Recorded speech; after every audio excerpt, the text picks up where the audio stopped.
In this video, I'm going to explain how I've set up Python for Houdini.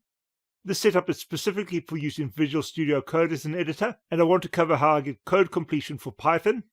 I'll also install libraries using Pip. These libraries will give us the code completion necessary for using Python panels. I'll also show the setup for using Visual Studio Code as an external editor for Houdini. This setup will not use the Python installation which comes when we install Houdini. Instead, it will use an explicit Python installation. I will also not be using Python installers like Anaconda. Instead, I'll be doing a direct Python installation. To start, I'll actually be working within Houdini, and I want to see what version of Python my current installation supports. In this case, I'm working with Houdini 20, and I can see which version of Python is installed simply by opening the Python shell. When this is first opened, it will give the details of the Python installation. In this case, I have version 3.10.10. We could also get this from opening a Python shell in a new window, and as with the pane, when this is first opened, it will contain the information of the Python installation. We want to use a version of Python which is similar to this. It does not have to be this exact version, and we can use a newer version, but we generally do not want to use a version which is too much newer. So, for example, I would want to use a 3.10 version of Python, not a 3.11 or 3.12 version. Now that I know my version, I can download Python.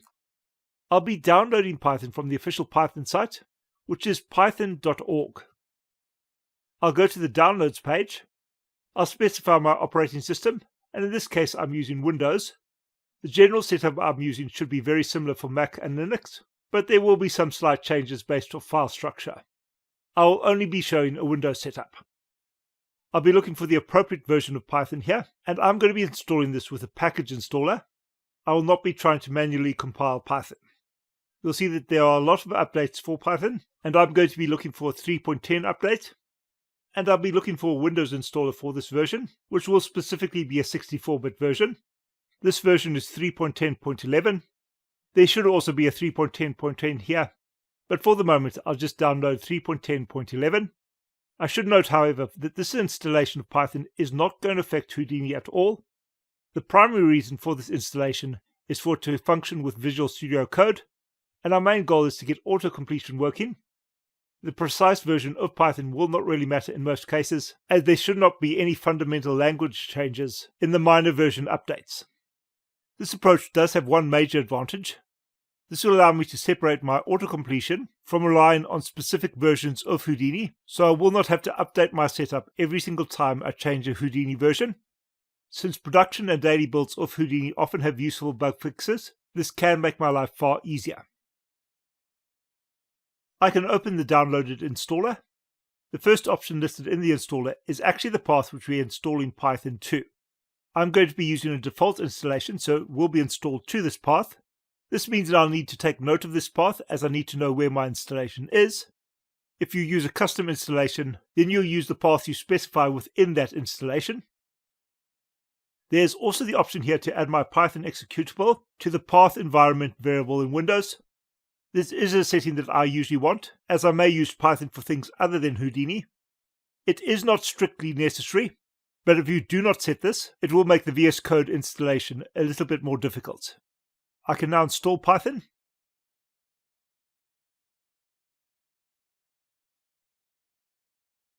Once the installation is finished, we can close the installer and we can start working on the setup. I'm now navigating to my installation. This is set up using the default installation. So this is under my username, under the app data folder, under the local folder, under the programs folder, and then under the Python folder. This is where all my Python installations will be installed, and here we have the Python 3.10 installation. So I do not need to change anything about this installation, but there are some things I want to note about it. We'll enter this folder. Here we'll have our Python exe file. This is what we'll use to run Python.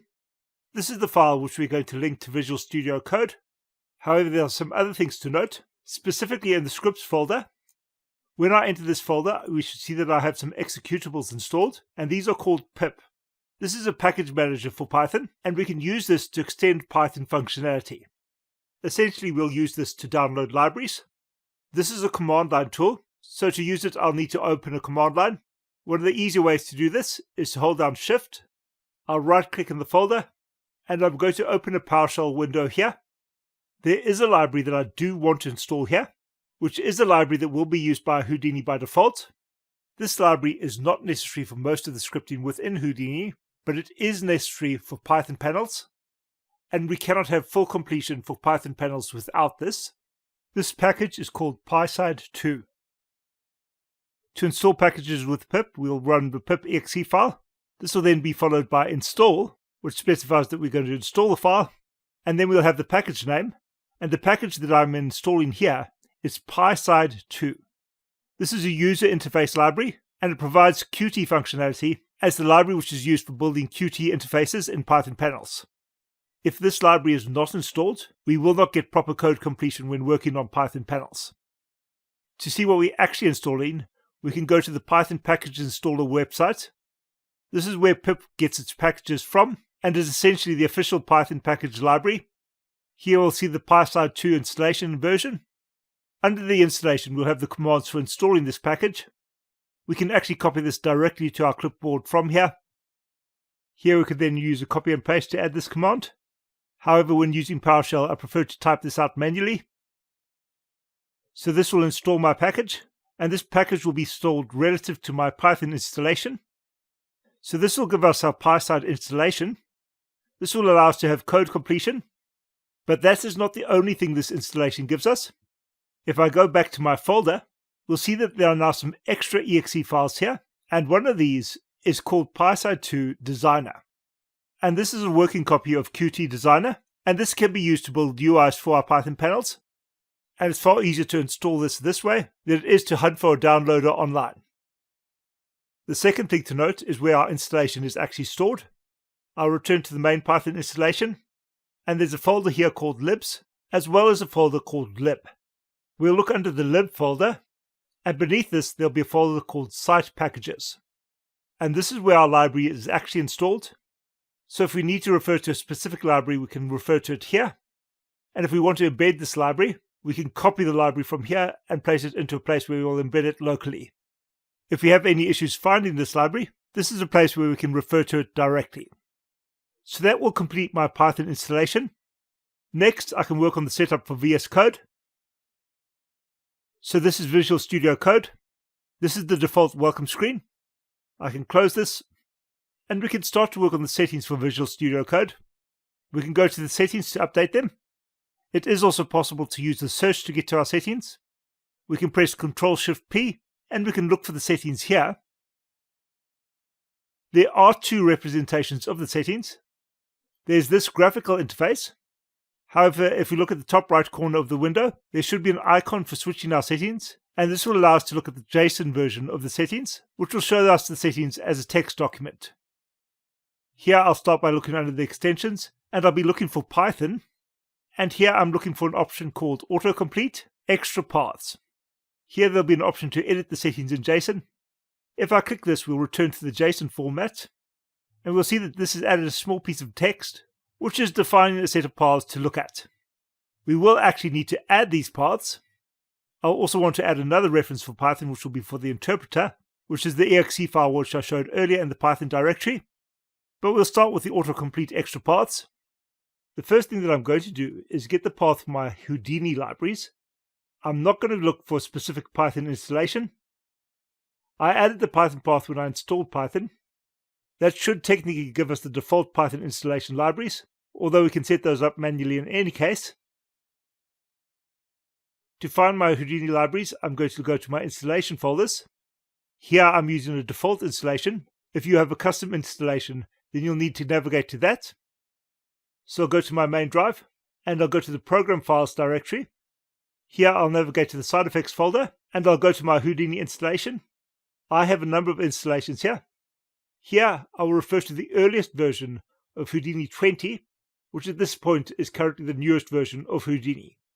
Here we'll see that there are 3 versions of Python, and we can technically link these to Visual Studio Code instead of installing a brand new version of Python, but I'm not going to be doing that. But I will still need to link the Houdini libraries, so return to the main installation folder, and within this folder there will be a Houdini folder. Within this folder there should be a Python 3.10 libs folder. If this is a newer version, there may be a newer version of Python. so the number of this folder may change, but there will generally only be one libs folder for Python. This folder contains all of the Python libraries we need for Houdini, with the exception of PySide 2. I'll copy the path for this folder. I can return to Visual Studio Code, and I'll paste the file path here. This will be a string, so it must be between quotation marks. And here you'll see that there are a number of errors, and these errors relate to the backslashes. As in most programming languages, these specify escape characters, which are characters which cannot be represented with a single item within a string because they clash with the string formatting. An easy example would be a quotation mark, as quotation marks can't really be used in a string without defining them specifically, as a string is defined by quotation marks. So for this, we'll need 2 backslashes, or we need to replace the backslashes with forward slashes. Replacing the backslashes with forward slashes is something which we would need to do if we're working on Mac or Linux, but it will work on Windows as well. So for the moment, I'll use a forward slash. I can save my changes, and then I can test to see if things are working. I'll create a new file, and this will be a Python file. I can then import the Houdini library, and it is importing it. And I do have my auto-completion showing up now. I can return to my settings file now.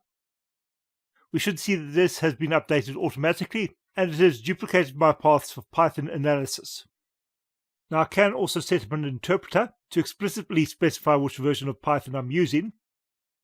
I should be able to see the current interpreter in the bottom right-hand corner of the screen. If I click on this, it will allow me to set up a new interpreter. This is currently looking at an older version of Python, and I want to specify the version of Python which I have just installed. If we do not find the interpreter, we can install this manually, but here I can click on my Python 3.10 interpreter. This is listed here because I added this to the path value. However, we can always enter this manually if we have not specified the path. I should now have a line specifically for my Python interpreter. I prefer to have this at the start of the settings, so I'll move this. As I said, if you do not have the default interpreter, you can specify this manually. You'd have to type this out though instead of having the interface do it for you. By default, Visual Studio Code is adding double backslashes. I will not be changing this now, as this should work correctly in any case. I can test again, but this time I'll restart Visual Studio Code before testing to make sure that all of the paths are being updated correctly. I'll make sure that the Houdini library is being imported. I'll test this with commands I know are part of the Houdini library. This is working correctly, so my setup for the Houdini library is working. So this is the most important thing for me, is to get the Houdini library imported, as this will be the main use for the external editor in any case. I also want to make sure that my PySide library has been imported. I'll specify this with, from PySide to import Qt core. I can then test Qt core. And here I want to see a list of Qt options showing up. Since I am getting this, PySide has been installed correctly. I could of course specify my site packages manually if it wasn't. To do this, I'd manually add them to the autocomplete in the settings.json file after I import the Who library. So this completes the Visual Studio Code setup. I'm setting up my interpreter. I'm then setting my autocomplete of the Houdini library, and we have my analysis for Python based off these libraries. That sets up all that I need for scripting in Python. The next thing that I want to do is set up Visual Studio Code so it is recognized as an external editor from within Houdini. So for example, if I was to add a Python scripts node, if I want an editor, I can press Alt-E within the snippets, and within this editor I can press Alt-E again, and this will open an external editor. By default this will open Notepad in Windows, but I want this to open an external editor, which in this case will be Visual Studio Code. There are a number of ways to do this. There is an option under the Edit menu, which is somewhere under the Preferences, which I never really use, and I'm not going to bother to try and explain. Instead, we're going to use a package. To explain packages, I can open the Help. For information on packages, we can look under the References section, and there should be a section here named Houdini Packages. This is the way in which Houdini natively handles plugins. This will give a lot of information on how packages work, and I'm not going to try and explain anything here. The main thing to note from here is where we'll install the packages, and these should be installed under the Houdini User Preferences directory under the Packages folder. The User Preferences directory is set by default and will be defined differently based off your system. The packages directory is not always automatically added to your user preferences directory, so you may need to add it manually. There'll be a lot of explanations on how to set up packages here, but I generally rely on a very simple setup, which is what we're going to be doing now. For the most part, packages will merely specify environment variables, and Houdini will search these paths to find any appropriate files. Under the overview of packages, we'll have a link to our environment variables. We can go here to look at all of the environment variables, and the environment variable that we're looking for is editor. And this is the path Houdini will look for an external editor. The editor path will actually need to specify the executable file as well. So the next thing that we'll need to do is find our user preferences directory. This is easy enough to do, and we'll do this from within a Python shell. We can do this with the command who.getEnv, which will return the value of an environment variable. Here the environment variable will be Houdini_user_pref_directory. This will need to be a string argument, so we'll need to place this between quotation marks. This will specify my user preferences directory, and this is a default installation path from within my documents folder, under a folder which is named after the current Houdini version. So I'll navigate to this path, and I already have a packages folder underneath this path. So I can enter this folder. In this folder I have a couple of JSON files from packages which I'm currently working on. I'll create a file for my new package. I'll do this by creating an empty text document, and I'll rename this file to editor.json. I'll then open this file in Visual Studio Code. And now we're going to create a JSON file, and I'm going to do this manually. Everything will need to be between curly braces.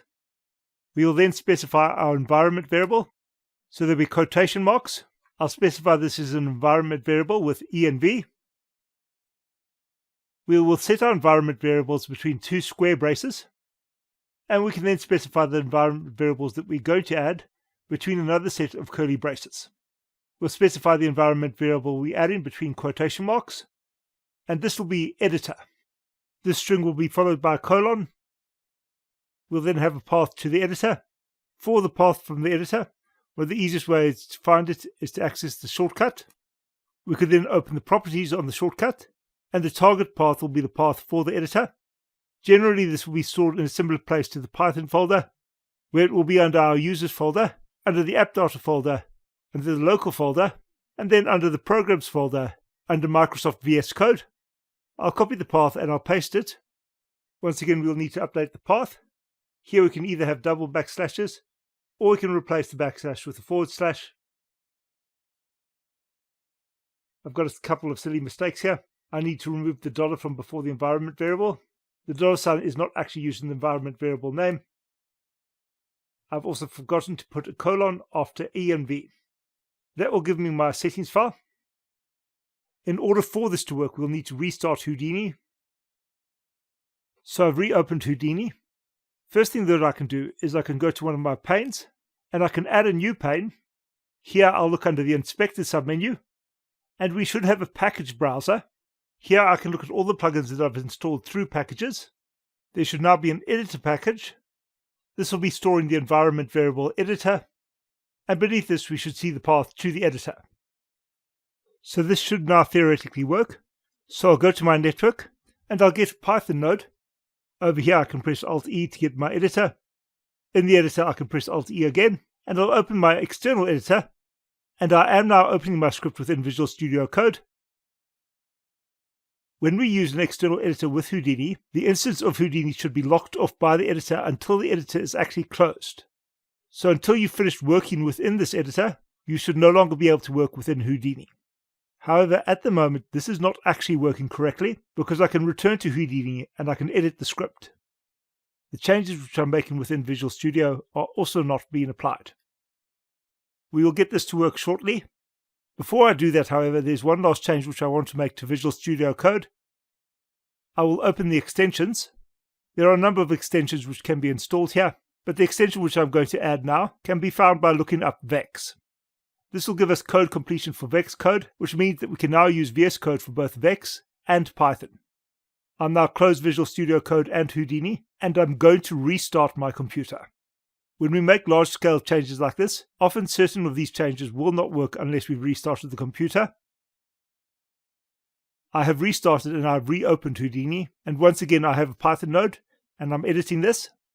Pressing Alt-E will open my code editor again. But now, if I return to Houdini, we'll see that I've got a busy icon and that I can no longer interact with Houdini. This is actually the behavior we want. I should now be able to edit my script. I can save my change and I can close my script. When I return to Houdini, Houdini should actually still be locked. And this is because I need to close my instance of Visual Studio. Once this is done, I will now have my changes in my script, which means that the changes which I made within Visual Studio Code are now being passed on to Houdini. So this is working for Python. I am now getting my scripts updated from the editor. The next thing is to test if this will work with the Vex. To test this, I'll get a geometry node. I will enter this node and I'll get an attribute wrangle node. I'll then open an instance of this script within Visual Studio Code. Because I've installed my extension, I should also have code completion for Vex. When I close my editor, the Vex script has also been updated correctly, so I can now edit both Vex and Python scripts in my editor and pass the results back to Houdini directly. And this will complete my basic Visual Studio Code setup for Houdini.